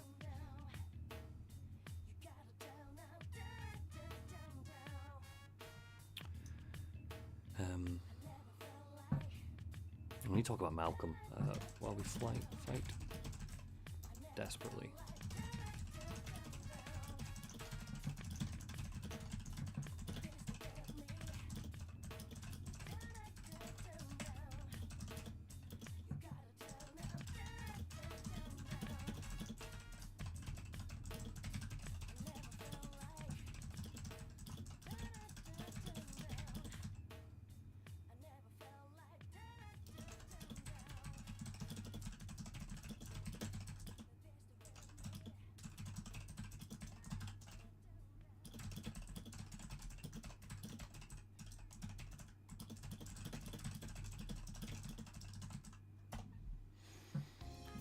Let me get the PDF up. Oh, fair enough. I'll tell you now then, Skitch. Yes, I do use the Charlie Brooker quote, and I'm referencing Charlie Brooker again in the end. But I'm currently planning. I kind of know how I'm going to wrap it up. Like the last couple of paragraphs, I know kind of how that's going to flow. It came to me. It literally came to me in the shower this morning. So. Which is great. That sometimes happens. Sometimes I'll be like, it's very pretentious, but sometimes I'll be like, oh, that's a good line. And I'll get out and kind of like stick it in my notes just so I don't forget.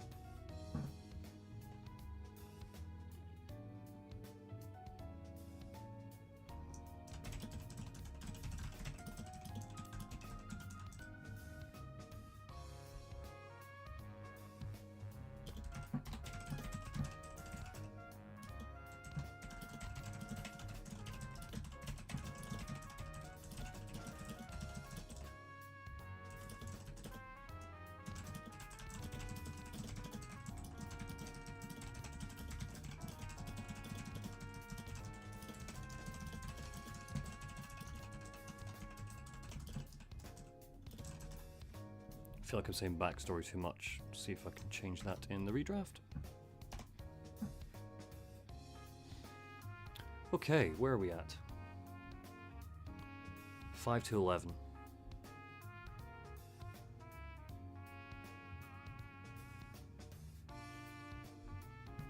Get the graph up.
Whoops, mistake. Actually, there we go. I can actually say that already. I say that too.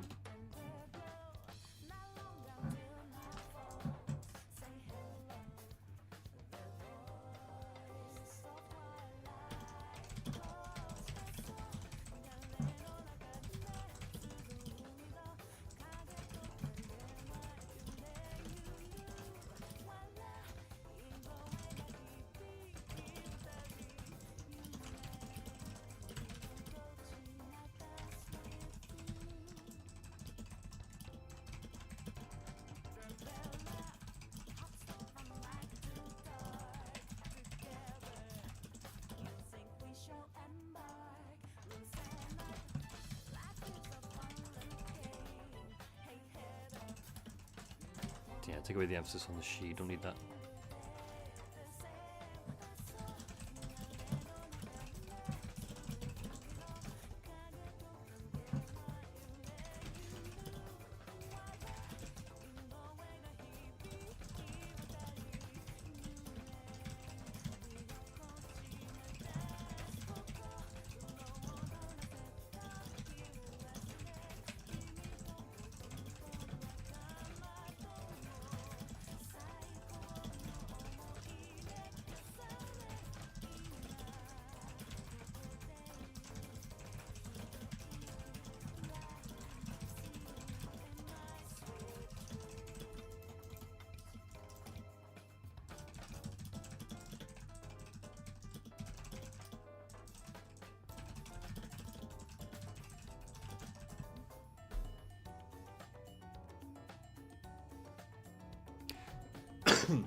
Sorry.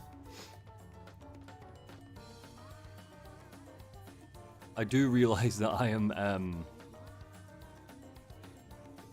to make this connection, I'm assuming that the relationship they programmed her with was a straight relationship. Like I am making a bit of a leap there, I'll admit.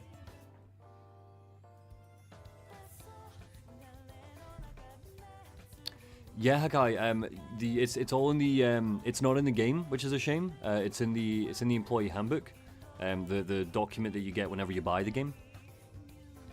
But it's super interesting. I've got more stuff here. I would show you, but it's on the other screen now. It's on my laptop, so I can't show you. I've got the PDF on the laptop.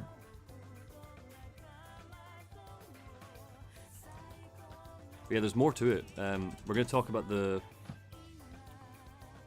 6 gates of inquiry that she was given. Right now, in fact.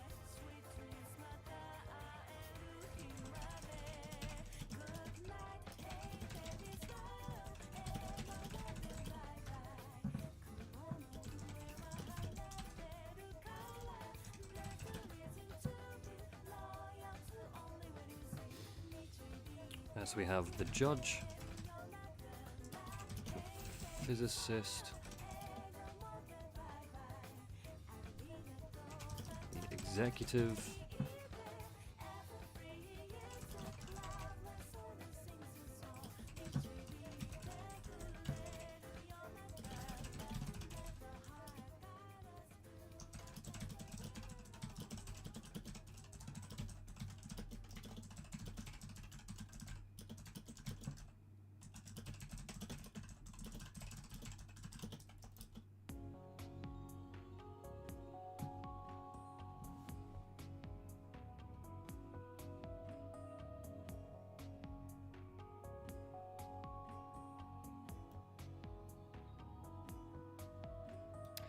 I think I'll just keep it as Het for the sake of the argument, because the point I'm making is that Edward Diego is a man. So that's why she betrays him and turns him into a cyborg. I think I'm okay with that. I don't feel too bad about doing that. And if we're talking author intent, it was 1994, and I can't see Looking Glass thinking, yes, Shodan is definitely going to be an LGBTQ plus icon. I don't know, maybe they did, but I don't think they would have.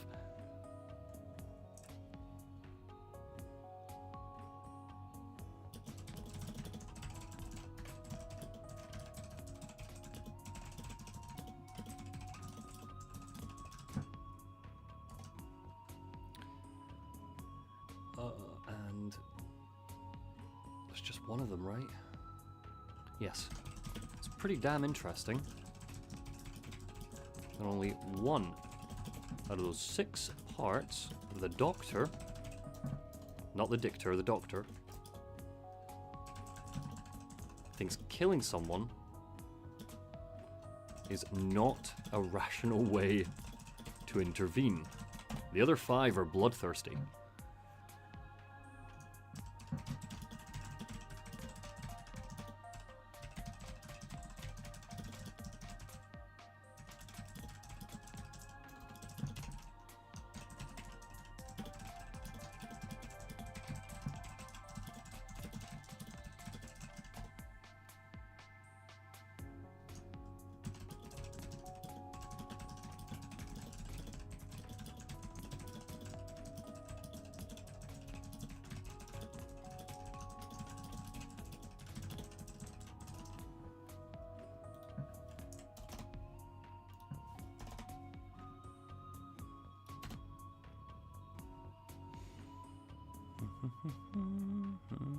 Talk about that already.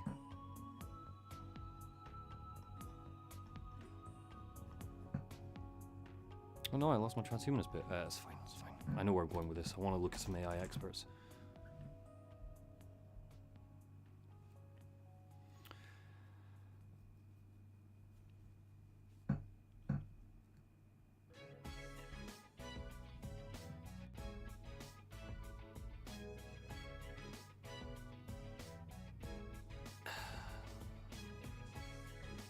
Okay. I know where I'm at. I'm on a bit of a roll, but I'm going to stop there. I'm going to force myself to stop because I reckon out of everything I still want to be able to say here, I've probably got about 2 full pages left to write. And those 2 pages, one chunk, I basically want to start talking about AI. Like real world transhumanism AI. And we kind of skirted around that bit during some of the research sessions, so it's going to involve me just doing a little bit of research while I'm writing, which basically just means that there's going to be me watching some clips and some videos. So basically that's going to be the next stream. So basically next stream we will finish the first draft and maybe start the second draft. I will see how I feel. I might be knackered. But hey Jason, sorry, terrible timing, we're just about to stop. But yes, so I need to make a note that I want to play a clip. Just so I don't forget. I need to talk about AI in the real world.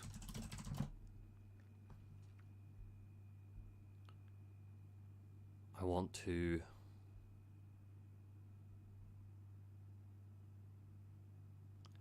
talk about the ending. How do we beat her?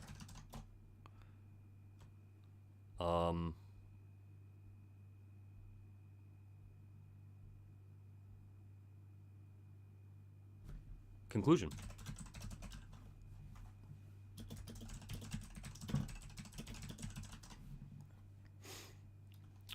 Underline them so I don't forget them. They're the last 3 beats I need to hit effectively. So yeah, so we're gonna stop. I will not be online tomorrow. The current plan is no stream tomorrow. I may be back online on Friday. I will honestly see how I feel. It's going to be a case of like, am I too tired to stream on Friday, or do I just want to get this done? Because I would, in a perfect world, Friday night stream we finish first draft, start second draft as well. Saturday we do the second draft and maybe even start recording, and then Sunday at least do all the recording, if not just a little bit of it. Which means then Monday nights, like the weeknights starting Monday, we're moving into editing, full-blown editing. But yeah, so we're going to stop there. So sorry again, Jason. This will be on the playlist if you want to watch it. I will do that right now. But yeah, so thank you for joining me, and I will see you not tomorrow.